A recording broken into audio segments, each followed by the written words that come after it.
After blowing out Mississippi State in Starkville over the weekend, the Missouri Tigers are winners of 6 of their last 7, 6-2 in conference play, and dare I say contenders to win the SEC regular season title. Dave Shumate and I discuss. Hello, everyone. Welcome. I am Chris Phillips. He is Dave Shumate. Appreciate each and every single one of you tuning in. First things first, make sure you like, subscribe, turn on notifications. Check us out via podcast, wherever you get your podcast. You can also find us across all social media platforms, as well as our website, secunfiltered.com. This segment powered by our friends over at FANDUEL. Visit FANDUEL.com/SECU to join today and get started with $200 in bonus bets when you win your first $5 bet. Again, guys, that's FANDUEL.com/SECU to get $200 in bonus bets today. The SEC race for the regular season crown on the hardwood is heating up, and the Missouri Tigers may have something to say about that as they sit 6-2 in the conference, 17-4 overall, and winners of 6 of their last 7 after an 88-61 thrashing of a top 15 Mississippi State team on the road over the weekend. And we're here to discuss, is Missouri a real threat to win the league? And even if not, can they finish in the top 4 and get that oh-so-coveted double bye in the SEC tournament upcoming in Nashville? Once again, I'm Chris Phillips. He is Dave Shumate, lead basketball analyst for SEC Unfiltered. Dave, what's going on, man? Appreciate you taking the time. Excited to give some love, man, to Dennis Gates and MIZ. Listen, MIZ, we've heard you. We've heard you all season. You've been all over our case. Why aren't you showing love to MIZZOU? We're here to do that today, Dave. I think they're going to see a big move in the power rankings coming out as we record. Shout out to Rambo. Can we just say it? Yeah. Shout out to Rambo Mizzou on Twitter, one of our favorites. A lot of y'all, we've heard you. We've heard the cries. He wants us to just keep picking against the Tigers. Let's fire up the grill. Caleb Grill and the boys. Yeah, man. Excited to show this team some love. No, I mean, it's a legit team. It wasn't for a while. It took me a little bit to come along with this team. And again, we were talking a little bit off air. There's no bad losses. They have 0 bad losses. I mean, the Texas one's a tough loss. It's not a bad loss. I mean, they're 1 game back from Alabama, 2 games back from the SEC, from being tied in first place for the SEC with Auburn. They don't hold the tiebreaker, so they're 3 games back. But I think they got a massive week coming here, CP. They got a massive week coming up here as they go to Tennessee, and then they host A&M. I think you got to go at least 1-1. You can't go 0-2 this week. You go 1-1, I think you got a real shot to finish in the top 4, get that double bye in Nashville. So, Dave, let's first talk where they sit, right? We need context of where they sit right now in the SEC. For those who cannot see or listening via podcast, we have the standings pulled up here. Of course, Auburn sits atop the SEC standings, 8-0 in conference play. The Alabama Crimson Tide are 8-1 in second place. And there is Missouri in third place at 6-2. Texas A&M, who we just mentioned, is on the schedule upcoming. They're 6-3 right there behind them. Florida is 5-3 after dropping to Tennessee over the weekend. And then the Tennessee Volunteers, they're hanging around 5-4 right there just below Florida. Dave, when you look at these standings, give me your honest take here. MIZ, and we'll pull up the schedule in a second. It'll give us even more context. Realistic chance we can get to the final weekends of the regular season and be talking about Missouri competing for the regular season title. They're going to need Auburn to lose, obviously. You've already lost to Auburn. Is it unrealistic? It kind of feels like a long shot to think Auburn's going to drop 3 games, right? Because that's what would have to happen, essentially. Yeah, it would take about 3 games for Auburn to lose, for them to drop. And you'd need Bama to lose more because it's probably going to be Bama that beats them, if anybody. And to be fair to Missouri, they have a shot to beat Bama in a couple weeks. I mean, Bama travels to Como, so they'll have their shot there. But you're right. I mean, if you look at the standings, you mentioned it, Chris. Missouri's sitting there in third. Why this week is massive is look who's right underneath them. They play them on Saturday, 6-3, Texas A&M. On Tuesday night, 5-4, Tennessee on the road at Thompson-Boling Arena. I mean, Florida found out how tough it is to win there this past week. This week is massive for them, I think, in setting the tone for the ultimate ceiling of the rest of the season as we're at the midway point of conference play. You mentioned the schedule, Dave. Let's pull it up. Again, those that can't see it, Wednesday, February the 5th, this week at the 8th-ranked, or they were 8th-ranked, Tennessee Volunteers. They'll probably jump up maybe a spot. It'd be interesting after the week they had. That is a 7 o'clock tip Eastern time. And then you mentioned, Dave, that big home game against Texas A&M on Saturday, afternoon tip.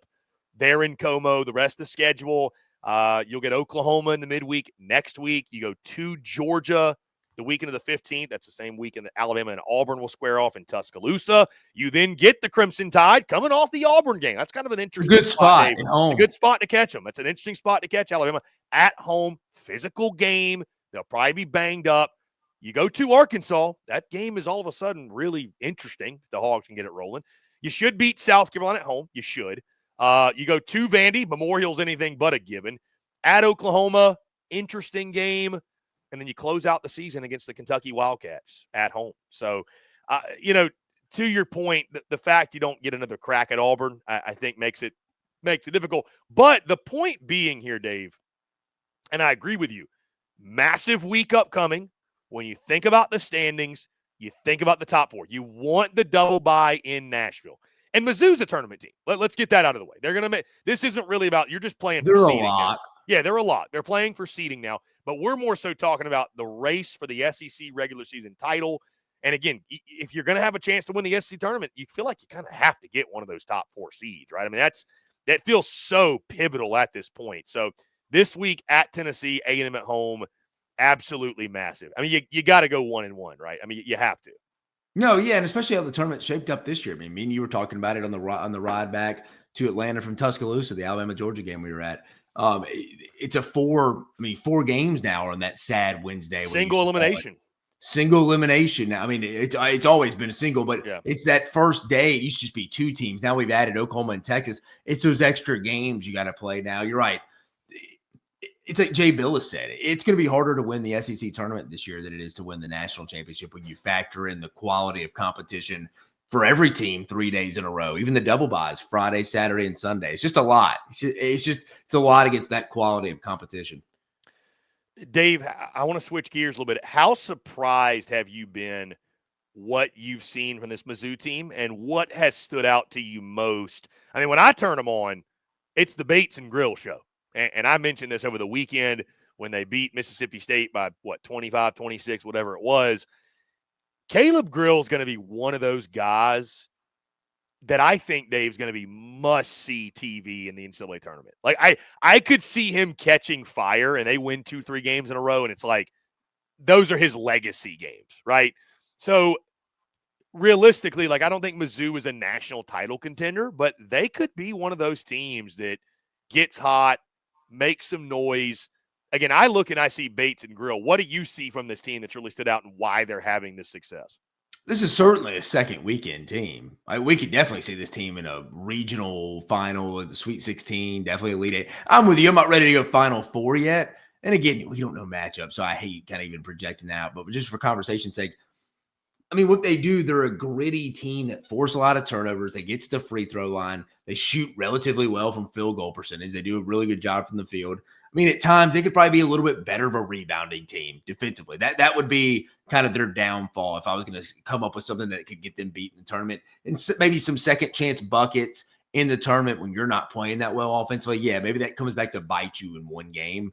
But no, I mean, I think the way they force turnovers in the ability to consistently get to the free throw line. And again, this is a very physical league. How these teams translate come NCAA tournament time with different refs will be interesting. I think Missouri is a great team. It's kind of an experimental guinea pig to see how they're affected how the officiating's change come NCAA tournament time. Like, are they getting those calls as well? So, I mean, that'll be interesting from that perspective. But it's a pretty deep team. Again, like you said, not loaded with NBA, but I mean, I think Mark Mitchell, one of the more consistent guys in the league. Tamar Bates, I feel like he's been around the league forever. He's been really good for him. Caleb Grill doing his thing off the bench has been really good for him. Tony Perkins, Anthony Robinson, all these guys kind of play their role really well. It's kind of like they're a little lesser version of Auburn, a little bit without the front court, a little bit. They got some length, athleticism. They'll go after you defensively, force turnovers. They like to get some points from the free throw line. It's like they're a little bit Auburn light, a little bit. Not to say this, that's a compliment. I mean, this